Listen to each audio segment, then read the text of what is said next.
Mr. Narottam Aryal, the Executive Director at King's College, Kathmandu. He has been associated with King's for the last 6 years. Since his graduation in 1999, he has been working with Nepalese higher education in the field of business and entrepreneurship. The Management Association of Nepal has awarded him as the Manager of the Year 2013. Mr. Aryal will share with us on developing an entrepreneurial mindset. Let's welcome Mr. Aryal with a huge round of applause. Eagle को कथा हामीले धेरैले सुनेको पनि होला र हामीले पक्कै पनि देखेकै छौं धेरैले. But then it has some intriguing facts and stories we may not be really familiar with. Eagle has the highest lifespan of its species. It can live up to 70 years. But then to reach 70 years, it has to go through a very, very painful process. At the age of 40, उसको आफ्नो त्यो बिक लामो भएर घुम्रिएको हुन्छ. त्यसपछि नङ्ग्राहरू पनि कमजोर भएको हुन्छ. त्यसपछि सिमिलरली फेदर्सहरू पनि हेभी भएर उड्नको लागि गाह्रो भएको हुन्छ. Now the eagle has only two options, either to slowly die or to get the rebirth. If it decides to get the rebirth, it has to go through a very, very painful process, as mentioned earlier. It goes to the top of the mountain. After नेस्टमा बसेर करिब 150 days सम्म एउटा ठूलो साधनाबाट यो गुज्रिन्छ.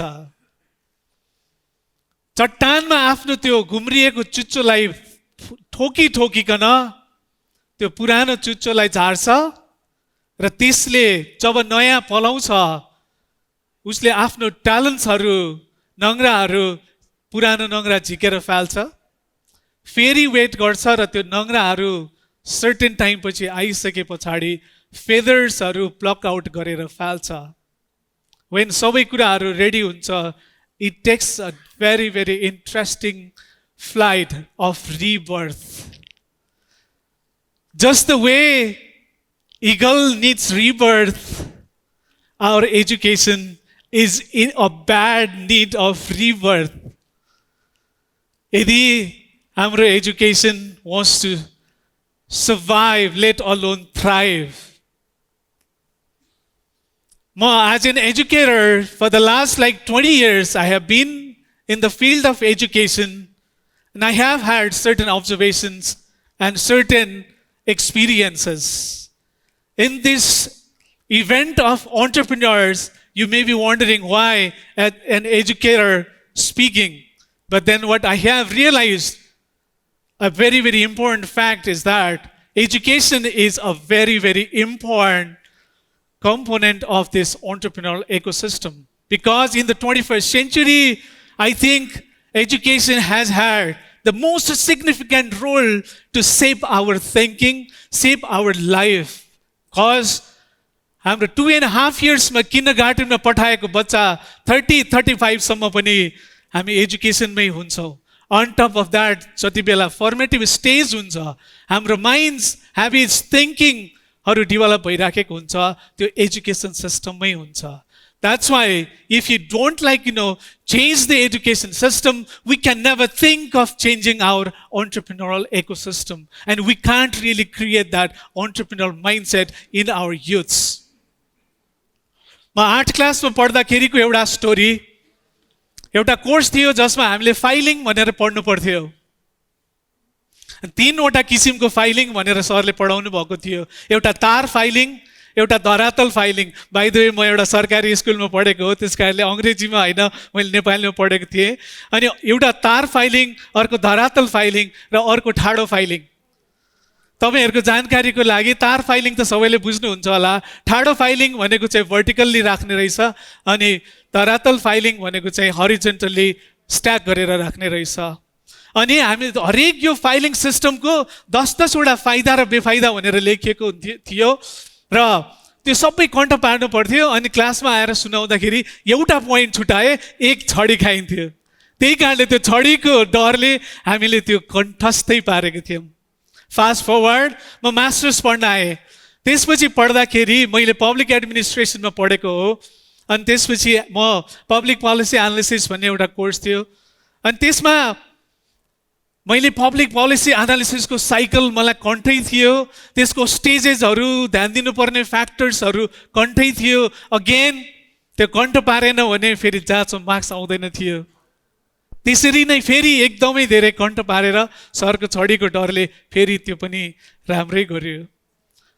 Fast forward भर्खर यही एक हप्ता अगाडि म एकजना आफ्नो रिलेटिभकोमा गएको थिएँ। उहाँको छोरी क्लास 12 मा पढ्दो रहेछ, यहाँकै एउटा रिनाउन्ड +2 कलेजमा। अनि मलाई I was already invited to speak on this forum. त्यस कारणले मलाई क्युरियोसिटी के भयो भने आजको एजुकेसन चाहिँ कहाँ छ त भनेर हेर्नको लागि आई आस्क्ड हर, अहिले तिमीले कसरी पढिराखेको छौ, के पढिराखेको छौ, कस्तो खालको असाइनमेन्ट्सहरू दिन्छ भनेर। अनि आई आस्क्ड हर लाइक कस्तो भइरहेछ भन्दाखेरि सी सेड लाइक एकदम राम्रो भइरहेछ। अनि के भइरहेछ, कसो भइरहेछ सोधेँ। त्यस पछाडि म एउटा तिम्रो कपी हेर्न सक्छु भने अनि त्यसपछि यस भने उनले कपी ल्यायो। त्यो इकोनोमिक्सको कपी थियो अनि कपी मैले हेरेँ, त्यो रेजिस्टर्ड टाइपको कपी थियो, भेरी निटली रिटन अनि सबै क्वेसन्सहरूको एन्सर्सहरू नोटको फर्ममा राखिएको थियो। अनि मैले सर हेरेँ, एकदम निटली लेखेको, एकदम राम्रो लागेपछि एकदम गजबै आउने नै रहेछ भन्ठाने। अनि मैले सोधेँ तिमीलाई यो गरेको कुराहरू आउँछ? अलिकति हेजिटेसन माने उसले, अब सोध्ने हो कि क्या हो भनेर। फेरि म मास्टर भनेर थाहा थियो उसलाई, अब यसले क्वेसनै सोध्छ होला। त्यस पछाडि उसले डराइ हुन्छ भने अनि त्यसपछि डिड यु स्टडी प्राइसिङ भने इकोनोमिक्स, यस भने she was really confident and shed yes I have studied pricing भने। त्यसपछि मैले अगाडि हामीसँगैको त्यसमै अगाडि एउटा पानीको बोतल थियो अनि मैले पानीको बोतल अगाडि सारेर यसलाई 20 रुपैयाँ पर्छ, but then do you know why this is only like this costs 20 rupees, why not 100 rupees, or for that matter why not like 5 rupees भनेर सोधे। she got stuck, उसलाई थाहा थिएन। यो तीनटै स्टोरीको एउटा मात्र मेरो कन्क्लुजन के हो भने मैले क्लास 8 मा पढेको र आजको दिनमा पनि हाम्रो एजुकेसन हैज नट चेन्ज्ड। त्यही कारणले मैले भनेको we need rebirth if we really want to keep up with the time. If this is high time, we have to reinvent, reimagine and rebuild our education. Otherwise, don't know what happens. मेरो आफ्नो little अन्डरस्ट्यान्डिङमा यो तीनटै स्टोरीको हेर्नु भयो भनेदेखि के देखिन्छ भन्दाखेरि we are absolutely good to memorize, good for memorizing, good to follow what the teachers say and good to follow what the books say. As a human being, we are not allowed to think critically, analyze whether it is right. हामीलाई दास बनाउने education रहेछ यो। हामीलाई question गर्न सिकाएन, हामीले critically आफैले think गर्ने, reflect गर्ने, इमेजिन गर्ने र क्रिएट गर्ने एजुकेसन होइन यो। इन्डस्ट्रियल एरामा जति बेला एफिसियन्सी चाहिन्थ्यो, अर्डर चाहिन्थ्यो, त्यस पछाडि हाइरार्किकल थियो, एफिसियन्सी चाहिन्थ्यो र कन्ट्रोल चाहिन्थ्यो। त्यति बेलाको लागि बनाइएको, त्यति बेला it was characterised by certainty. That's why they needed efficiency and process को tight control. त्यसको लागि डिजाइन गरिएको एजुकेसन आज पनि हामी क्यारी गर्दैछौँ। But then unfortunately time has already gone so far. But then we have not, as an educator, we have not changed. As an education system, our education has not changed and has not been able to keep up with the pace of the technology and all. आजको situation, unlike the industrialized era, आजको situation has been characterized by innovation, uncertainty, that means volatility. So आजको दिनमा order हैन, आजको दिनमा creativity चाहिएको छ। आजको दिनमा केले रुल गरेको छ त भन्दाखेरि इनोभेसनले रुल गरेको छ, आइडियाले रुल गरेको छ, visionले रुल गरेको छ, imaginationले रुल गरेको छ। That's why you guys are here. There are a lot of tech companies हिजोसम्म कसले रुल गर्थ्यो वर्ल्डमा? कोका कोला, जिई भनेर म्यानुफ्याक्चरिङ कम्पनीजले रुल गर्थ्यो. टप ब्रान्ड्सहरू त्यस्तै थियो. अभिषेक हाँसिरहेको छ, he works for Coca Cola. Sorry Abhishek, today is not Coca Cola days, right? आज कम्पनी गुगल, फेसबुक, एमाजोन, यहाँ नेपालमा हेर्ने भयो भने ई सेवा, त्यसपछि फुडमान्डु, उपाय सिटी कार्गोको एज हो. त्यस कारणले age of knowledge, age of creativity, age of technology, age of innovation.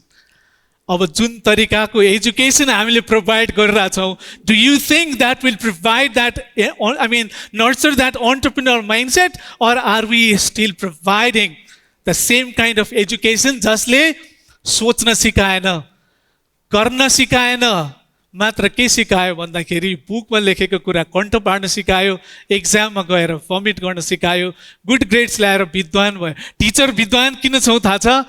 अर्काले लेखेको बुक हामीलाई कण्ठस्थ आउँछ. विद्यार्थीहरू खतरा ब्रिलियन्ट किन थाहा छ? मैले भनेको कुरा विद्यार्थीले जाँचमा लेख्छ र पास हुन्छ. It doesn't have anything to do with the problems that our society faces. It doesn't have anything to do with the pains that our society is going through. It doesn't have anything to do with the resources and the knowledge our community has. So I think, again, let me re-emphasize on the fact that it is high time our education took the rebirth. यदि हाम्रो एजुकेसनलाई follow गर्ने भए, मैले सधैँ भनिराख्ने एक दुईटा example भन्छु. हाम्रा विद्वानहरूले, होइन, अस्ति एकजना भाइ यहीँ नै छ, वैभव नहाटा, ब्रिलियन्ट भाइ, म कहाँ आएको थियो, दाइ तपाईँको त 20 वर्ष भइसकेको छ एजुकेसनमा, यस्तो तपाईँले अनुभव छ, तपाईँबाट मैले सिक्नुपर्छ, मलाई पनि एजुकेसनमा धेरै इन्ट्रेस्ट छ भने.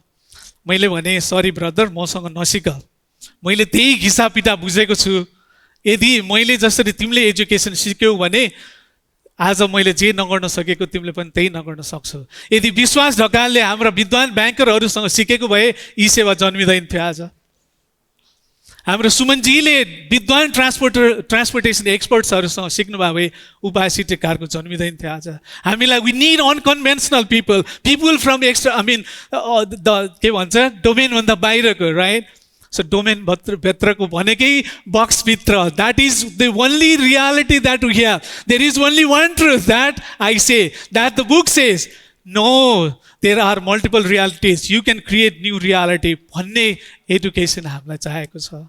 त्यस कारणले मैले के भन्न चाहन्छु भने, we have to answer these intriguing questions. For me, again, I may not have the full answer to what, our education should, look like.